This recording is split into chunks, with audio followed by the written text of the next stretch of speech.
Howdy, this is your friendly neighborhood physics teacher here, and we're going to go over the free response questions that were on your last energy test. These are some good conceptual questions, paragraph questions that you might see on the AP test, and also help you review if you plan on taking the remastery for the energy test. That'll help just to go over. I know we went over this in class, but it's been a minute, so I wanted to make a video going over it. So we're going to go over question 1 first. So question 1 says, two identical objects are accelerated through the same distance by different forces such that one object gains twice the speed of another object. Derive the difference between the two forces.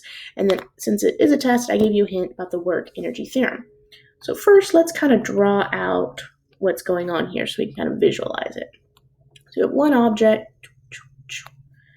then we have two objects. So it says identical objects. So that means the masses of the objects are going to be the same. It also says that the distance that the object travels is the same. So we've already dealt with identical objects. We dealt with that. Same distance. Dealt with that. But we have different forces. So we're going to call this one F1. We're going to call this one F2. And such that one object gains twice the speed of the other object.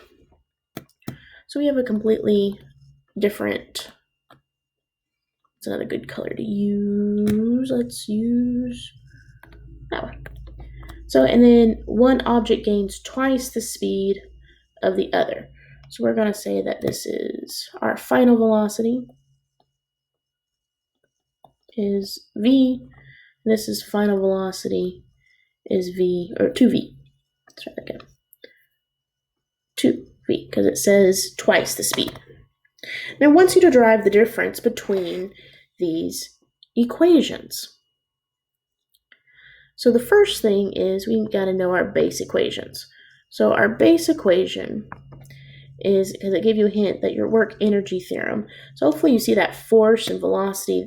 If you look through, the only really equation that works for that is your change in energy equals work equation, specifically your change in kinetic energy equals work. So you can break that down into your change in kinetic energy, so that'd be your final kinetic energy minus your initial kinetic energy equals force times distance. Your initial kinetic energy is going to be 0. So it would just be your final kinetic energy equals your force times distance. And you can break that down into even more, giving your kinetic energy equation. My pen will work. Come on.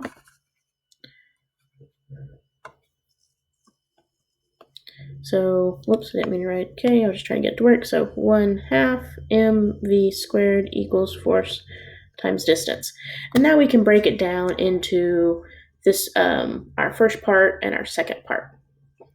So the 1/2 stays the same, our mass stays the same, but in this case, our velocity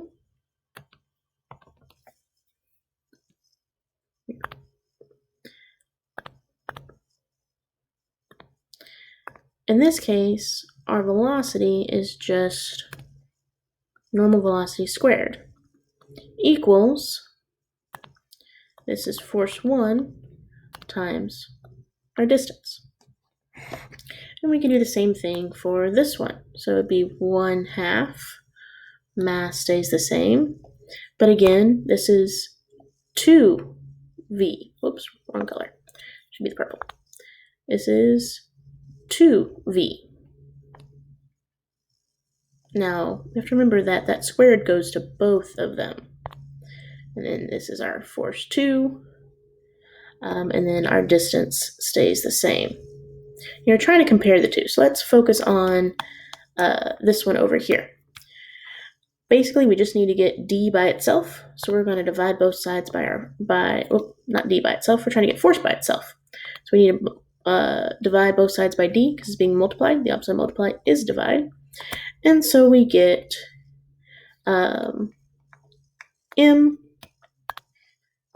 v squared over 2d equals our force 1. We can do the same thing here. Now don't forget that 1/2 you've got to distribute to the 2 and the v. So it'll just be 1/2 mass, and there'll be 4v squared equals our force 2, because our forces are different, d. Again, we're just going to divide both sides by d to get d by itself, or to get force by itself, and we get that it's mass. We'll go ahead and put the 4 in front so we keep it v squared.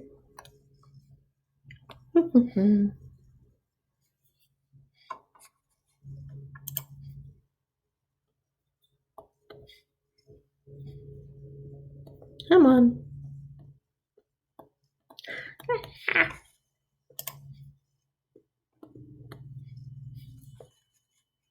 All of a sudden my pen's not working. There we go. V squared equals, and then divide that by 2d, and that will equal our F2. And if you notice that this is the same as that. So we can see that our F1 would need to be multiplied by 4 to equal our F2. And that is our answer. So you had to sit there and figure out that to get velocity and force to interact, you had to use your work energy theorem. The object's moving, so you'd use your kinetic energy equation. And then you just compare the two situations. And you can see that your F2 is 4 times that of your F1. And that's just so you have to quadruple your force just to double your velocity. And that's just dealing with relationships. That's question 1. Question 2 says a physics class is asked to design a low friction slide that will launch a block horizontally from the top of the lab table. Team 1 and Team 2 assemble the slides shown above and use identical blocks 1 and 2, respectively. Both slides start at the same height d above the table. So above the table. However, Team 2's table is lower than Team 1's table. To compensate for the lower table, Team 2 constructed the right end of the slide to rise above the table so that the block leaves the slide horizontally at the same height h above the floor as does Team 1's block, seen figure above. So what you're noticing is that table 2 is shorter, but the distance is the same off the table. The issue is they were like, oh, our heights aren't the same, so they built it up. Now, both blocks are released from rest at the top of their respective slides. Do block 1 and block 2 land the same distance from their respective tables? So you got to think about each one. So you have to think about what type of energy is happening with block 1. So if we're looking at block 1, because we're trying to figure out, so we're looking for the same distance. So basically we're looking to see if your x is the same. And then once it gets released, that's going into projectiles. So we know that our x equals Vx times t. Okay, same height, So height's the same.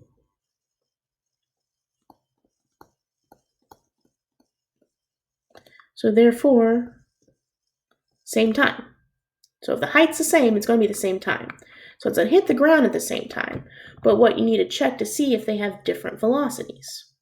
So we're checking to see if they have different velocities. Out of the information that's given to us, we can only really use energy. We can only really use energy. So block 1, block 2. So let's look at the energies. So it starts with gravitational energy, and it gets converted to kinetic energy. That's as simple as that. Starts as potential, goes to kinetic. Says it's as frictionless as possibly can, so we don't necessarily have to worry about losing energy to the environment. So it just goes from potential to kinetic. That's it. Now block 2 starts with potential. It goes to kinetic, but it going up a little bit, it gains some of that potential back. It gains some of that potential back. So if we're just going straight gravitational equals kinetic energy, we can do your mg, in this case it'd be d instead of h, equals 1/2 m v squared. Our masses are the same, so they cancel out. And we're trying to get v by itself, so we're going to multiply both sides by 2. So we get a 2gd equals v squared. We can square root.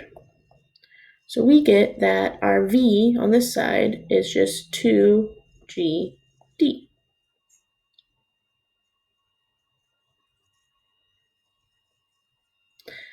On this, we don't need this middle part. This middle part, we know this, but we want to know when it's launched at the end. So we have mgd equals mg. We don't know what that little thing is. So we're going to call this, let's see here, what's another step for d? Call that y. That little distance there, we'll call y. So it'd be h minus y, right?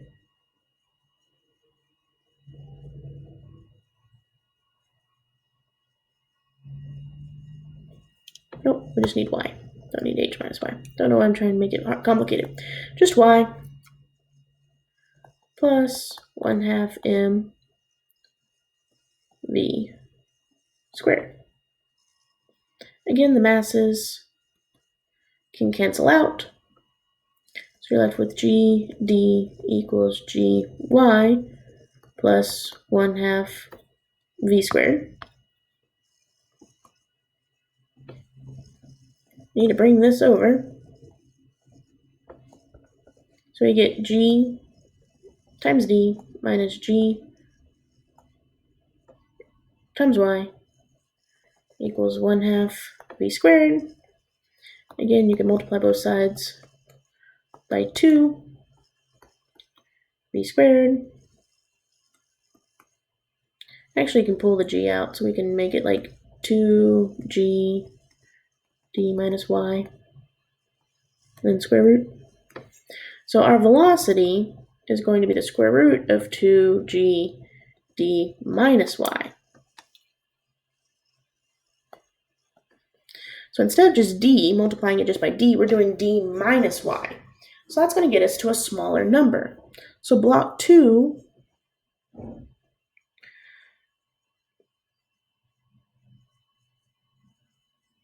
block 2's velocity is going to be less. So since block 2's velocity is less, that means it's not going to reach the same distance. In this case, when it says justify your answer, it doesn't say you have to do it in words or in, so doing like something like this, like showing the work, and then maybe doing like a little excerpt, d is greater than d minus y. Now, this is the one that you're sitting here talking, like, oh, that should be obvious, the fact that velocity is less than. You could honestly just talk about how you don't have to do the calculations. You could have, instead of doing all the deriving, if you want to do it completely in words, you could have just said that since it goes up, it gains potential energies again. So it's now not 100% kinetic. So it's the kinetic energy lost some energy to gravitational going back up. So you could have put that in words like that. But one thing that caught a lot of people, if they got this right, they probably lost a point because they didn't state this sucker right here. They wanted you to state height the same, so times the same. And it's because of this equation. You have to think about, okay, we're looking for this. I can explain this, but you have to explain this also. But since the height's the same, the time's the same. So a lot of people, so that's like something you always want to write down as much as you can because you never know what's going to give you a point. So now, our tables are finally the same height. So in an additional experiment, Team 1 and Team 2 used tables with low friction slides with the same height. However, the two slides have different shapes as shown. Both blocks are released from rest at the top of their respective slides at the same time. Which block, if either, lands further from the respective table? So again, we're looking for our x. So again, we're looking for our x. So that, remember, our x equals Vx times t. And again, you could sit there and explain it in words or do it in equations. But basically, we're looking at block 1, starting at gravitation, and it converts completely to kinetic. Block 2 does the exact same thing. It converts completely to kinetic. Since it's a complete transfer, velocities are going to be the same. And again, we have same height, so velocity is the same. And then same height, so therefore same time.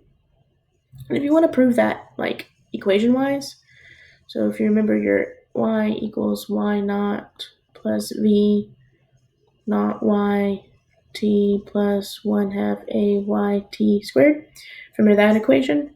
So our, again, it's just according to how you want to do final or initial, but we'll just say, so our final is h, but it's going to be negative h because it's going down, equals 0, plus, well, in this case, our initial velocity in the y is 0. 0 times anything is 0, plus 1/2, that's g, t squared. There, we'll drop the negative for right now, because our g should be negative also. And then you can sit there and manipulate the equation. We'll divide by 1/2 g, divide by 1/2 g, and you get 2hg equals t squared.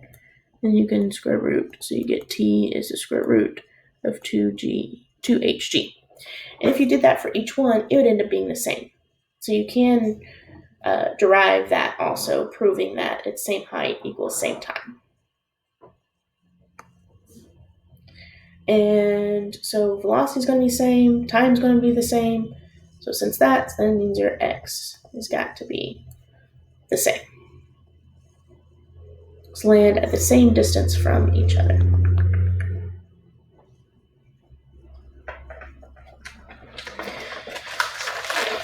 And most of y'all did get that.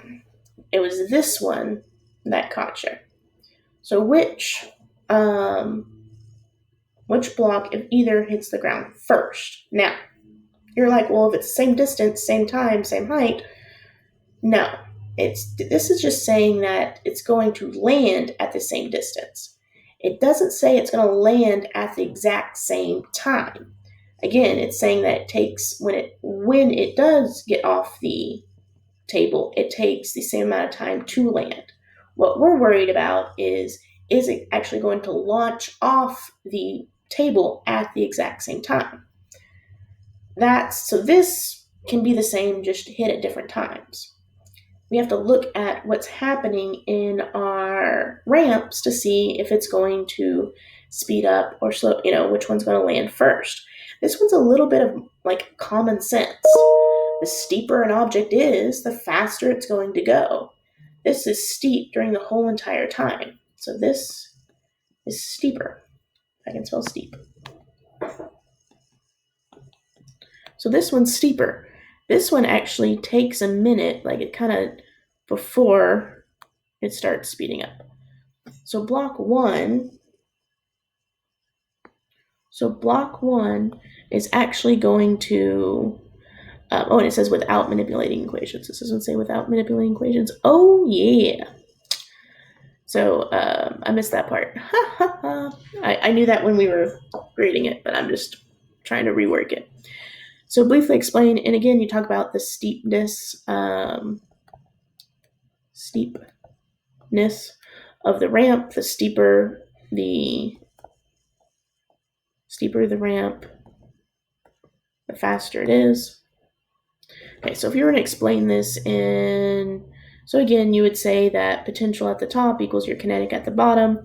So therefore, since it's an even transfer, you get the same velocity. And then since it's the same height, you get the same time. So therefore, it's the same x. So you just kind of put that into words. And this one doesn't say you can't manipulate formulas. So that one was fine. So hopefully that helps. If you have any questions, don't be afraid to ask. Have a good day. Bye.